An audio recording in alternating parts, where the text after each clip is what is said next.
Primeira coisa, vendas, ela é feita por etapas. Nós vencemos e perdemos vendas por etapas. Então perceba que o dinheiro, o cifrão tá lá embaixo. E ele tá lá embaixo por quê? Porque ele é uma consequência de várias atividades. Quando eu falo que a gente não pode focar na meta de vendas, não estou falando para não olhar. A meta de vendas ela tem que ser um horizonte, ela tem que ser um objetivo a ser alcançado. Mas o segredo da venda não tá lá no objetivo a ser alcançado. Tá no caminho para o objetivo ser alcançado. E o caminho para o objetivo ser alcançado passa pelas etapas da área comercial. Tá? Isso aqui não é motivação, isso aqui não é coach, isso aqui não é. Isso aqui é metodologia e técnica, tá? Isso é um planejamento de como funciona a vendas. Então, primeira etapa começa com planejamento. Espera um pouquinho, eu preciso ter o mínimo de informação para onde que eu vou. Eu não coloquei a minha meta lá? Minha meta não é o meu objetivo, que a gente acabou de falar? É como se você quisesse sair, sei lá, de São Paulo e quisesse ir para o Rio de Janeiro, né? Você tem um caminho para percorrer até lá. Qual é o caminho? Então você vai parar e falar, pera um pouquinho, eu posso ir de ônibus, eu posso ir de avião, eu posso ir de carona, eu posso ir de moto, né? Eu posso ir por esse caminho, eu posso chegar até o meio, depois eu posso ir por um outro, eu posso parar no meio do caminho porque lá tem um posto. Esse desenho mínimo, eu preciso andar até lá porque meu carro faz tantos quilômetros, eu consigo ir com um tanque até lá. Todo esse mínimo de informação chama-se planejamento. É o mínimo. Eu não estou falando de um grande planejamento, parar, contratar gente de fora, ter que... Não. Meu amigo, com venda, se não for prático, não funciona. Então, eu tô falando do mínimo. Sem o mínimo, a gente não consegue encontrar. E por que eu tô batendo nessa tecla? Porque a maior parte dos vendedores, e talvez você que esteja me assistindo agora, você não tem um planejamento seu para semana ou para quinzena. Tô nem falando por mês. Não tem, porque ninguém lida com mais vendedor do que eu. E 90% dos vendedores que eu converso não tem um plano definido para os 15 dias. E eu vou mostrar para você como é que faz e você vai ver. Realmente eu não tinha. Você vai falar, realmente eu não tinha um plano. Então, primeira coisa, o mínimo do planejamento do que eu vou fazer nos próximos dias meus. Segundo, prospecção. Prospecção é colocar cliente dentro do funil. Se eu não tenho uma metodologia de estar trazendo o cliente a todo momento, eu não tenho como fazer venda, porque só tem venda se tiver oferta. E oferta passa por prospecção. Tiago, eu não prospecto, eu só recebo leads, não tenho atividade de prospecção. Até para você eu vou conversar isso. Porque mesmo quando você recebe leads, eu duvido que você tenha, a maioria dos vendedores não tem o tempo todo recebendo lead a todo momento. Então, prospectar na base também é uma metodologia e eu vou mostrar para você como fazer. Então, se você tem atividade mesmo como prospecção, vai ser a parte de prospecção vai ser animal. Nós vamos tratar aqui, eu vou mostrar para vocês, tá? Como gerar lista, como os 4 passos para poder fazer isso, vou trazer roteiro pronto para você, vou trazer inclusive ferramentas para geração de lista de clientes, vou trazer tudo isso nessa aula, tá? Então, prospecção, depois nós vamos para abordagem, depois nós temos a parte de levantar necessidades e qualificar. Depois nós vamos fazer a apresentação. Depois da apresentação, a gente geralmente tem que negociar e aqui acontece uma boa parte das objeções. E nós vamos para o fechamento e pós-venda. O que a gente não vai tratar aqui especificamente? Pós-venda e apresentação. Por quê? Porque a apresentação ela vai ser quase que uma continuidade do levantamento de necessidades, que eu vou tratar muito bem aqui. E por que pós-venda não? Porque pós-venda vai ser uma parte boa, muito grande, principalmente de prospecção. É isso mesmo, a gente vai usar o pós-venda como uma ferramenta de adquirir novos clientes com indicação ou vender mais para os mesmos. Então, efetivamente a gente não vai falar desses dois, mas na prática a gente vai falar de todas essas etapas, combinado? Começamos então por planejamento, anota aí. Primeira coisa para entender, né?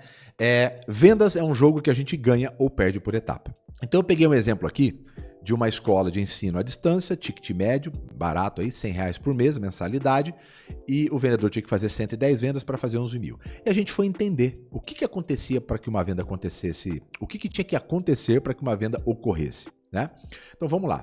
A gente primeiro tem que descobrir como é que acontece uma venda. Anota isso. Primeiro a gente tem que descobrir como acontece uma venda. Nesse caso, a gente começou a monitorar. Então, para que esse vendedor conseguisse fazer uma venda, esse grupo, ele tinha que mandar 3 propostas, porque essa era a média dele. Lembra que eu falei para você? A gente só vence o jogo pelas etapas.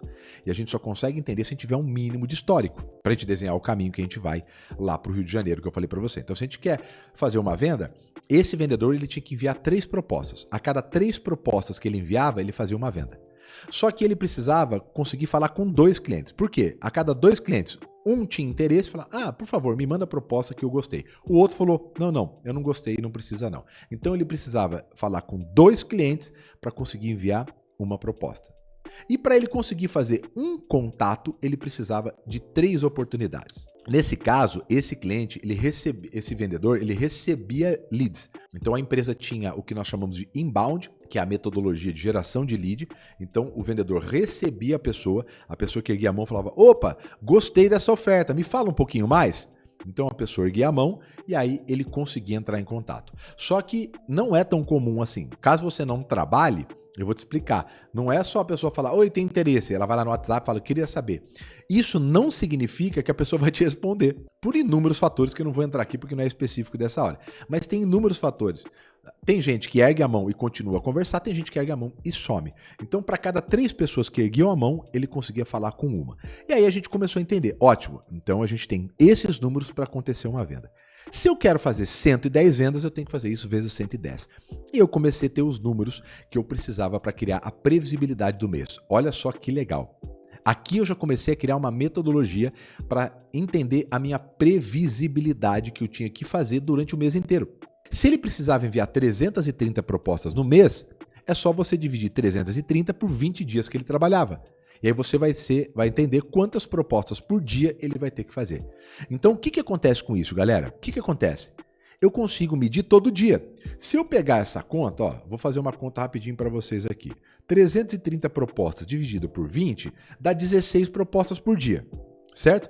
Se passou 3 dias, então dia 1, 2 e 3 do trabalho, terceiro dia de trabalho, dia 3 do mês lá, ele não mandou 49 propostas, ele mandou 20, já liga um sinal de alerta dele no terceiro dia. Ele não precisa esperar no último dia para saber. Então, quando você controla por dia essas taxas de conversão, essas atividades, você consegue, e durante o mês que você tem a sua meta, você consegue ir modificando, mudando o rumo, colocando mais força, menos força naquilo. Então, se eu precisava fazer 49, porque em geral eu preciso fazer 330 propostas no mês para bater minha meta, e não fiz 49, eu fiz 20, opa, já me liga um sinal de alerta no terceiro dia e eu falo: pera um pouquinho, eu tenho que colocar mais força aqui, eu vou ter que fazer mais ligações, eu vou ter que falar com o meu gerente porque eu não estou conseguindo receber. Enfim, alguma coisa você vai fazer. Só que você precisa controlar isso. Senão, o que vai acontecer? O que a maioria dos vendedores fazem. Chega lá no dia 28, 27, 30...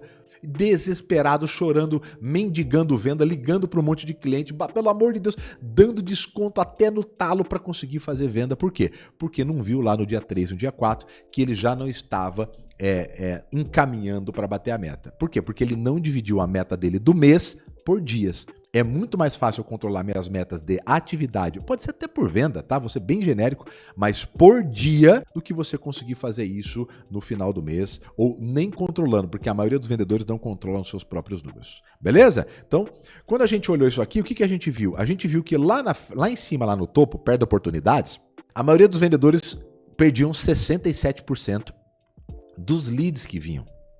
Aí a gente foi olhar. E essas pessoas, eles desistiam desses clientes muito facilmente. Então o cliente ia lá no WhatsApp e falava: eu quero saber a informação. Aí o que acontecia? Ele tentava uma vez, tentava uma segunda vez, não conseguia, ia lá no sistema e escrevia assim: não consegui contato, e perdia. Só que, galera, presta atenção aqui, anota aí, ó. Nessa etapa, quando alguém manda um WhatsApp para você ou preenche lá um formulário e cai para você, entre 7 e 8 tentativas é onde tem o maior índice de sucesso. Então, às vezes, falta um pouquinho mais de trabalho, um pouquinho mais de volume de trabalho para que o sucesso aconteça. Olha o que aconteceu quando eles aumentaram mais a quantidade de contatos com esses clientes. Eles aumentaram 5%. Ah, Thiago, mas 5% é muito pouco para aumentar trabalho. Mas presta atenção no tio aqui. Olha no quadro do lado quanto que aumentou de vendas. Em vez de 11 mil, foi feito 12.400. Isso em vendas representou quase 13% de aumento de vendas. Quer dizer, você melhor. Por que eu falo que vendas, então, você vence por etapa? Porque se eu melhorar um pouquinho de uma etapa, no final das minhas vendas, elas melhoram muito. Eu melhorei 5% de venda para ter 13%. 5% de uma etapa de venda só de contato, e no final das contas eu aumentei 13% as minhas vendas. Então olha só que legal, eu não foquei nas vendas, eu foquei em melhorar qual parte das minhas atividades de venda eu mais tinha desafio.